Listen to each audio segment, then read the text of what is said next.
गरीब घर का एक बच्चा जो पढ़ाई में बहुत होशियार है और उसके पास पैसा नहीं है। गांव का नाम उम्मीदपुर था, पर वहाँ की गलियों में उम्मीद की रोशनी बहुत कम ही दिखती थी। इसी गांव की टूटी फूटी झोपड़ी में रहता था 11 साल का रवि।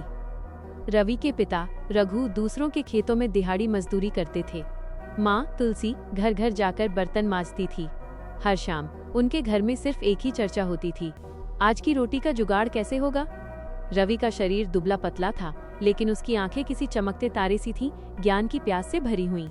वो गांव के सरकारी स्कूल का सबसे होशियार छात्र था। गणित के मुश्किल से मुश्किल सवाल वो मन ही मन में हल कर देता था।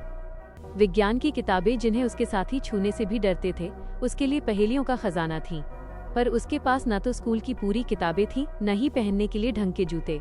उसकी किताब यानी उसका एक पुराना फटा बस्ता था, जिसमें दूसरों की फेंकी हुई कॉपियों के बचे हुए पन्ने सहेजे गए थे।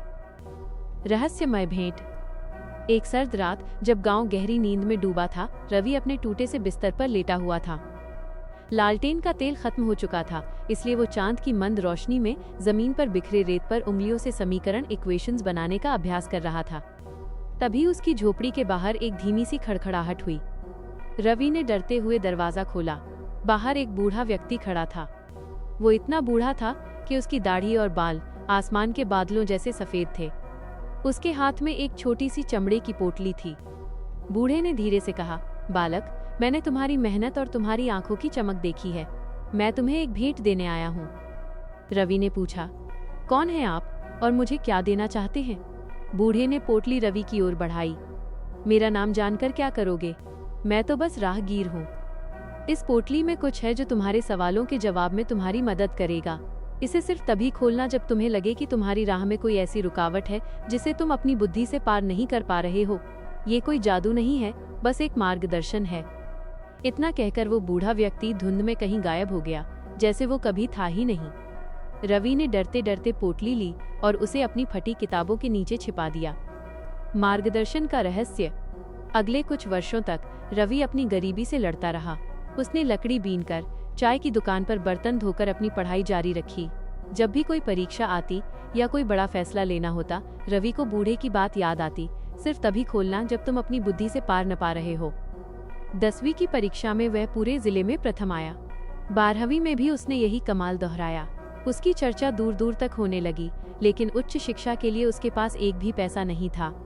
ये वो क्षण था जब उसे लगा कि उसकी राह में सबसे बड़ी रुकावट आ गई है, धन का अभाव, जिसे उसकी बुद्धि भी पार नहीं कर सकती थी। उसने कंपकपाते हाथों से चमड़े की पोटली खोली। अंदर एक कागज का टुकड़ा था। न कोई सोना, न कोई जादुई मंत्र, सिर्फ एक साधारण सा हाथ से लिखा हुआ संदेश था। मेहनत की नींव पर बना ज्ञान धन के महल से अधिक मजबूत होता है। शुल्क माफी पत्र गांव के मुखिया के पास है। रवि चौंक गया। दिल्ली विश्वविद्यालय, शुल्क माफी पत्र? वो तुरंत गांव के मुखिया के पास गया। मुखिया, जो रवि की प्रतिभा से परिचित थे, ने मुस्कुराते हुए एक लिफाफा दिया। वो सच में शुल्क माफी पत्र था। उन्होंने बताया, एक अज्ञात दानदाता ने कई साल पहले ये कहकर ये पत्र मेरे पास छोड़ दिया था कि ये गांव के सबसे होनहार लेकिन गरीब बच्चे के काम आएगा। रवि को समझ आ गया, बूढ़ा व्यक्ति कोई जादूगर नहीं, बल्कि कोई ऐसा गुप्त शुभचिंतक था जिसने दूरदर्शिता से उसकी राह पहले ही तैयार कर दी थी। उस पोटली में असल में कोई वस्तु नहीं थी, उसमें थी सिर्फ सही समय पर दी गई सही जानकारी। महान अधिकारी। रवि ने दिल्ली पहुंचकर दिन रात एक कर दिया। वो रात को सुरक्षा कर्मी का काम करता और दिन में अपनी पढ़ाई। उस कागज के मार्गदर्शन ने उसे यह विश्वास दिलाया था कि मेहनत ही असली चमत्कार है। समय बीतता गया। रवि ने कड़ी मेहनत की और अपनी पढ़ाई पूरी करने के बाद उसने देश की सबसे कठिन प्रशासनिक सेवा की परीक्षा दी। 20 साल बाद उम्मीदपुर गांव के बाहर एक सरकारी वाहन आकर रुका। उसमें से जो व्यक्ति बाहर निकला, उसके चेहरे पर वही पुरानी चमक थी, लेकिन आत्मविश्वास और गरिमा से भरी हुई। ये थे अधिकारी रवि, जिनका नाम अब पूरे देश में ईमानदारी और कर्तव्य निष्ठा के लिए जाना जाता था। वो गांव के सबसे गरीब घर से निकलकर उस जिले के सबसे बड़े महान कलेक्टर अधिकारी बन चुके थे। कि गरीबी और अभाव कोई रुकावट नहीं है, अगर आपके पास ज्ञान और सही राह दिखाने वाला एक मार्गदर्शक हो।